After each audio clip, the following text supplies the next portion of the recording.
Good morning.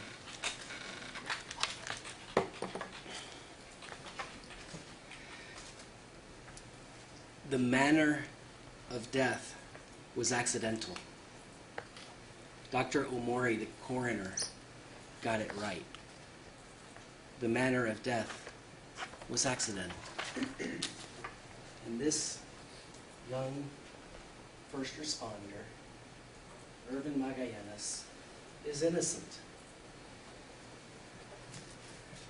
And the state has not proven each element of the offense that would be required for you to decide otherwise.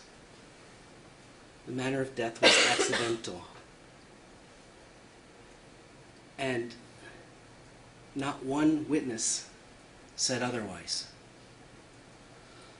Not one. Not one expert in police responses told you he was negligent. No one told you that a reasonable police officer, under the circumstances as were known to him, which is what the judge instructs you to look at this case that way, would have responded differently.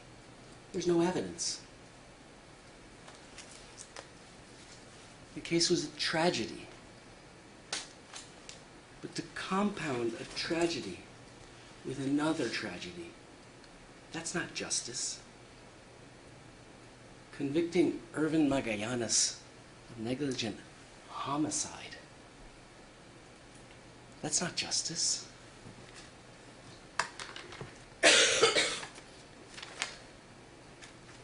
And it's not justice because the state didn't prove each element of either the offense or the included offense. And we'll get to that.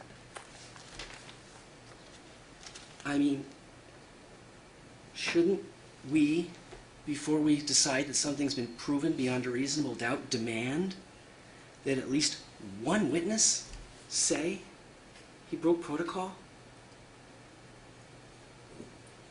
Was there one expert that said he did something wrong? No.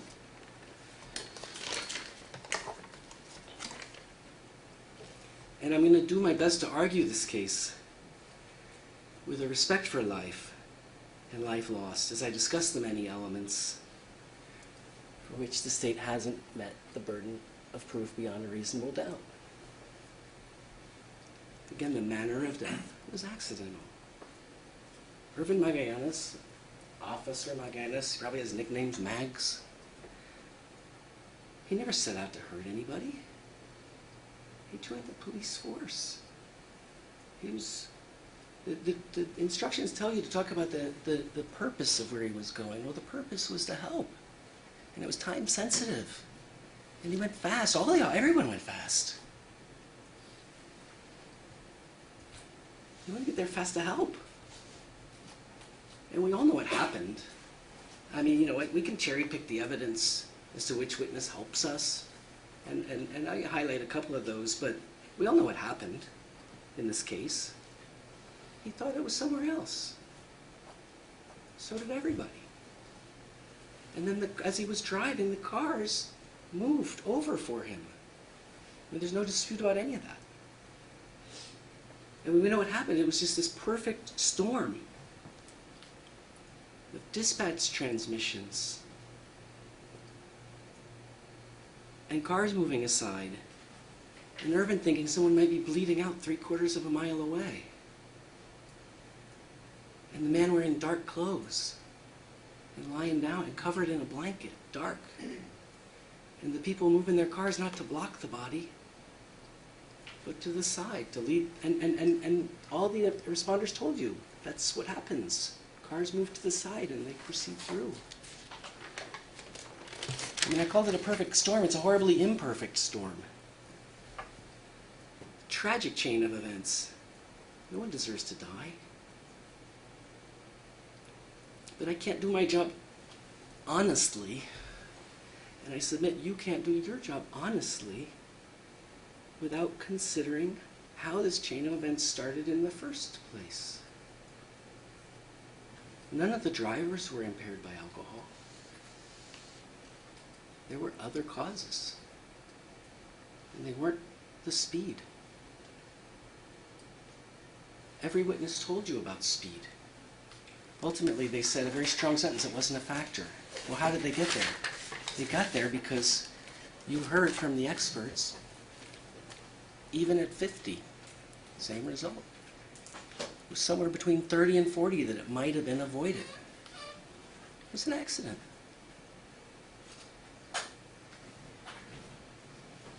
And the state didn't prove otherwise. The state didn't prove he's a criminal.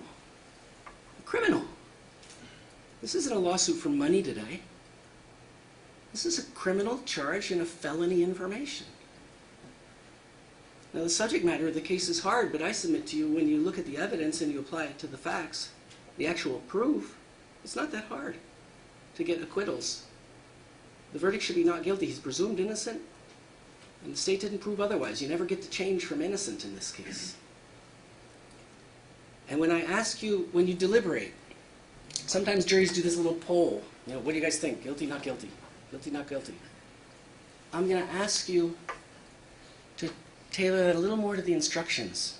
And at that first thing, ask yourself, did they prove every element or didn't they prove every element? That's the first question. Did they prove it? We talked about this at the beginning of the case. They got to prove it. You know, this isn't a policy debate. This isn't sending a message so that people will drive in a certain way. This is a criminal case that requires proof.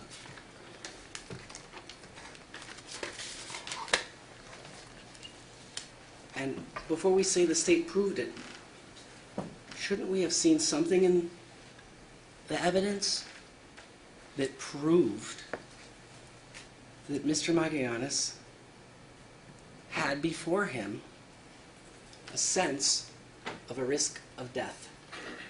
Because if they didn't prove he knew or should have known right there and then was a risk of death, the case goes away right there. It's not guilty. If they didn't prove, and I'm going to show you in the instructions, that he knew or should have known right there that there was a risk of death, the case is over. And when we're talking about that, shouldn't you have heard from at least one eastbound driver that didn't hit him? You heard there were so many cars, people were there, and yet the prosecutor, you know what, they only called witnesses, except for Mr. Yamagata who hit him, that had a westbound view. Where's the eastbound testimony? Where's the eastbound people to say it was lit up, you could see it? The experts told you the view from the east is different from the view from the west. Yet you don't have one witness that saw the view to the east. You know, do you think if they had it, they would, if they had someone to say that, they would have called them. Was the visibility different? Was the glare different? Where's the proof? You know, you don't get to guess. We talked about that. They have to prove. And the defense here, really, is Alan Yamagata.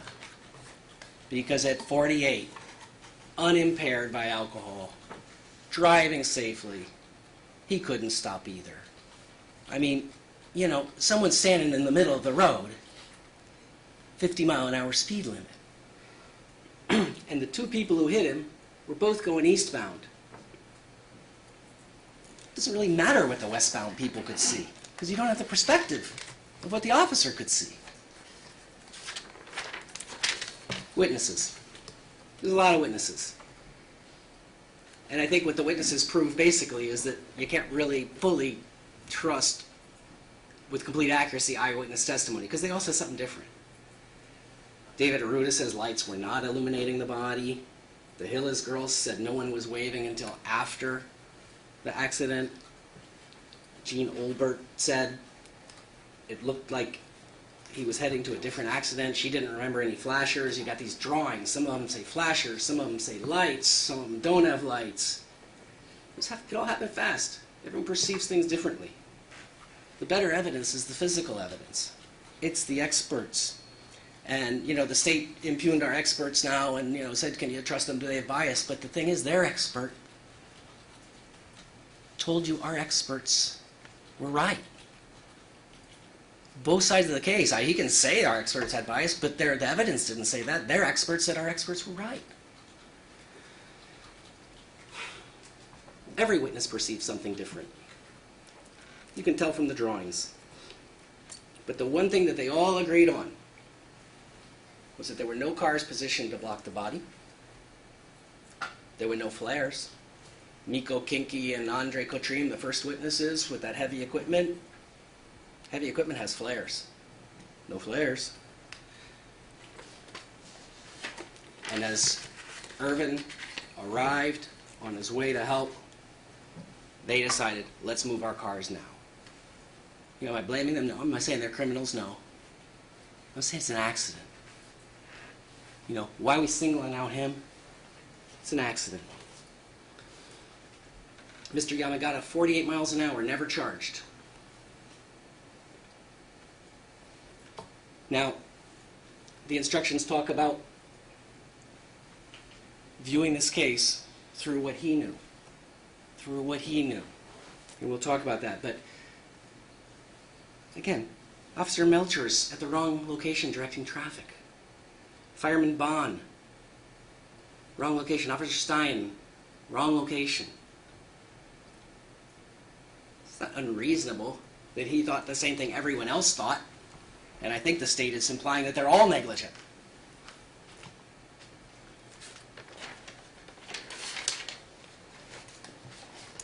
So, Herb Myginus gets this location on dispatch. He's driving from Waimea. He's going the right location. Shortly after that, he hears his boss, Charlie, talk about diverting traffic at the school. All that does, if he thought the location was the school, all that did was clarify it and cement it in his mind. Lights, sirens, speed. The jury instructions ask you to consider the nature and purpose of the conduct. The nature was going to an emergency. The purpose was to help. Josie Hillis admitted initially having her car in the road, but then pulling it over. You heard everybody testify, first responders, that happens. Sean Hanna told you cars also moved over from the eastbound direction to make way. As the seas part, you go through. That's the one thing the witnesses all agree on. Cars were moving off the road. Then Bellucci says, I don't recall them flagging the first police officer, but I do recall them flagging the second. Another witness said differently. We don't really know. What we know is the physics. What we know is the evidence from the experts. We know we can rely on that. So has the state proven that a crime is committed? Not even close. Talk about our experts for a second. You've got the diagrams. Look at them. Study them. But remember this. At 70 miles an hour, that's 103 feet per second. At 50 miles an hour, the speed limit, that's 73 feet per second. You look at the speedometer. At 50, you've gone 73 feet. You look at your radio, you've gone 73 feet. And then you look up and you see something, you've got a second and a half to even process the information. We talked about that, 154 feet to process information at 70, 110 feet to process. You've got the diagrams. It's all too late. He couldn't even see. There's a little variance in the testimony. Sean Hanna said he might be able to have seen as early as 160. Our experts, you saw the pictures. Looks more like 200, but it's about there. Well, if you've got 154 feet to even process what you see, and it's going to take 205 more feet to stop, it isn't going to happen. And the same at 50. And they told you the same at 40. And so I ask you, where's the negligence? I mean, do we really want a situation where our emergency responders, someone is time sensitive, seconds matter, maybe it's a heart attack, maybe someone's bleeding, seconds matter, and our emergency responders come, cars pull over, and they slow down to 35 and make their way through. And then they go a little further, and some more cars pull over, and they slow down to 35. And they go a little further, and as the next car pulls over, they slow down to 35. and there's a line of traffic behind them as they're going to the emergency. You know, there's a reason you go to the emergency at a heightened speed. And every accident isn't a crime. I submit to you, actually, that the state's version of this case, it's absurd. Let's talk about the law. I'm going to ask you to follow along. I'll tell you the page numbers. And if you can't see what I've got up here, you can look at your own. But the elements, we talked a lot about the elements, what the state has to prove. And so, at page 19, we have the elements of the felony information. And it is, they've got it right. Cause of death, operation of vehicle, and then right here, this is what I say, that he acted negligently. They have to prove acted negligently. So we turn, because that is not just a yes-no. You have to look at the elements of negligence, which the judge defined for you. And those are on page 17.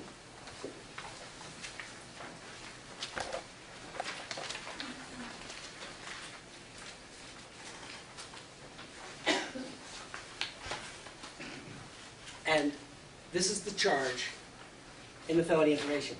And they have to prove all of these. All these elements they have to prove. So I'm going to suggest what you do is for each element, you just draw a line, and you write proven or not. Just like that. A person acts negligently when he should be aware of a substantial and unjustifiable risk. We move to the bottom, it tells you what that is. A risk is substantial and unjustifiable if the person's failure to perceive it. And here's the magic words. Considering the nature and purpose of his conduct. Speed. What's the nature and purpose of his conduct? It's to get to an emergency. It's to speed. And the circumstances known to him. What did he know? Does anybody here, does anybody on this jury think that the state proved beyond a reasonable doubt that he should have known the body was there? I mean, if you think they proved it, it's certainly your will, but I'd ask you to articulate how they proved it and how that jives with the other people all going to the wrong scene. The circumstances known to him and a gross deviation of the standard of care. A gross deviation. If they don't prove that, a gross deviation, again, case is over. So what are the three parts of negligence? All cases have this. An act, the circumstance, and the result. They have to prove all three. Let's look at them. The act. A person acts negligently when he should be aware of a substantial and unjustifiable risk. Did they prove he should have been aware of that risk at that location? No. A person acts negligently with respect to the result of his conduct.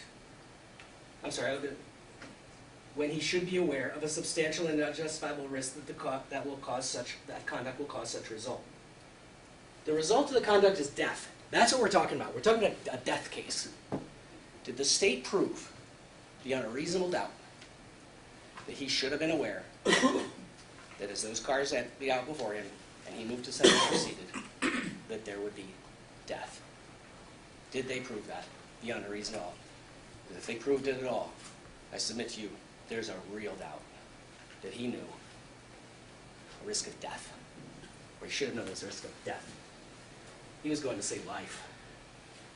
And the third one, a person acts negligently with respect to the circumstances when he should be aware of an unjustifiable and substantial risk that they exist. Again, the circumstances. The circumstances, there's a body in the road. Did they prove, I mean, they put a bunch of witnesses who saw it and they're horrified, but did they prove that he should have known the body was in the road there? Right after getting a radio transmission from Charlie, they're diverting traffic at the school. You know, KPD's not on trial. Dispatch isn't on trial. This young man's on trial. And they took, and at the bottom it talks about the substantial and unjustifiable risk, a gross deviation. Well, here's what they have to prove in terms of a gross deviation. And I ask you, did they prove this beyond reasonable doubt? That Irvin Marquez's conduct based on what was known to him,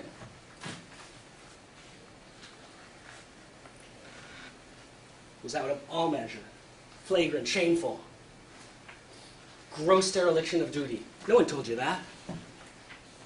Nobody. But that's what they're going for in this case.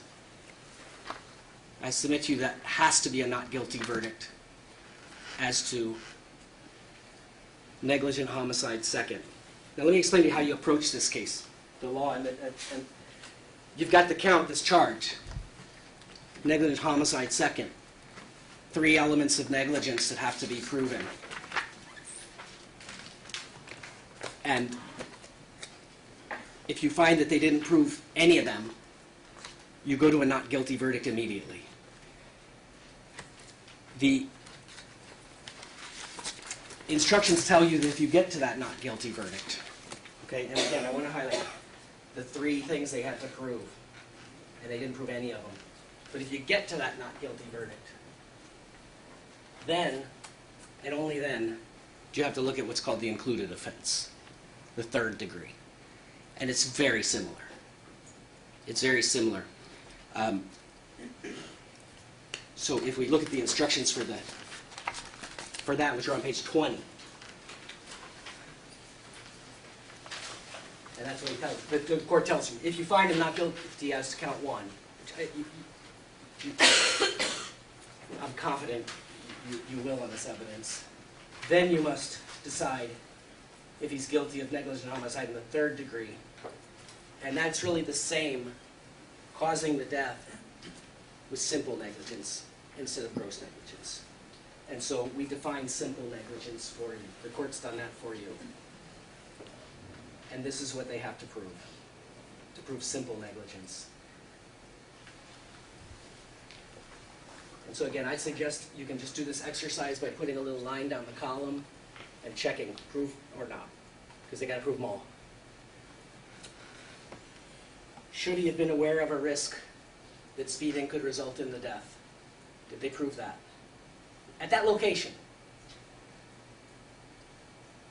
Should he have been aware of the risk that there was a body in the road? Those are the circumstances. We call them the attendant circumstances. Did they prove that he should have known? Not KPD, not dispatch, not the other officers, him. Did they prove he should have known? And third, a person acts with negligence with respect to the conduct. If they should be aware of a risk will cause that result. Did they prove he should have been aware that there was death by going forward? Because that's what they got to prove for this charge. It's a very serious charge. They have to prove that he should have been aware death was the result going forward. And we know he wasn't. We absolutely know he wasn't aware of that. So now the question is, they're trying to prove that he should have been. Well, based on what? Based on what? A generic idea that we got to go slow? Well, we already talked about how that plays out.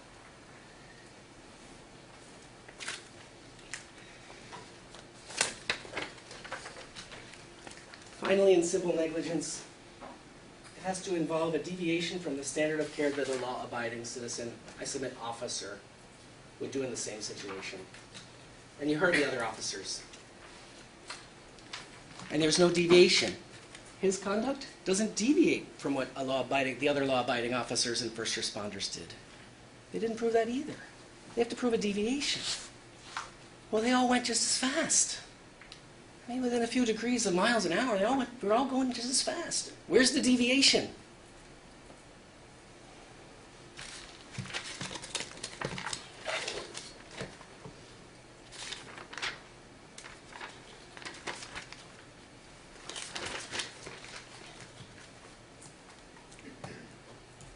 In the end, same result at 50.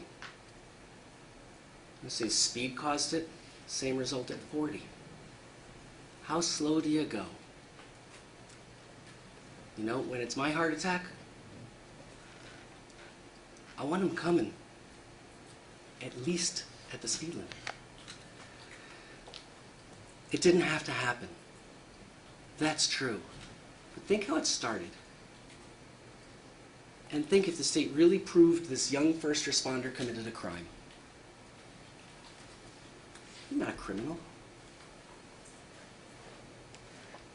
Some of you, you know what a criminal is. And again, so I really want you to focus on the elements. Look at those definitions of negligence. You have the two crimes. Cause death by negligent operation of a motor vehicle. Gross or simple? It's not that simple. You say, check, check. No, you gotta look at the elements of negligence. You can't find negligence unless you check all three. And that's where the case falls apart. And again, you must look at it through his eyes, through what was known to him. You must consider the nature and the purpose of his conduct. Why was he going that as he was going? And you must consider the facts that were known to him at the time. You got to look at it through his eyes when you're determining if this police officer actually committed a crime. Because I can assure you, he didn't set out to commit a crime. You get that call and you want to help. And I don't believe anyone here doubts that. I don't think anyone here can say that they proved he should have known based on the information available to him that there was a body there. That's the attendant circumstance. I don't think anyone can say they proved that he should have known there was a risk of death there.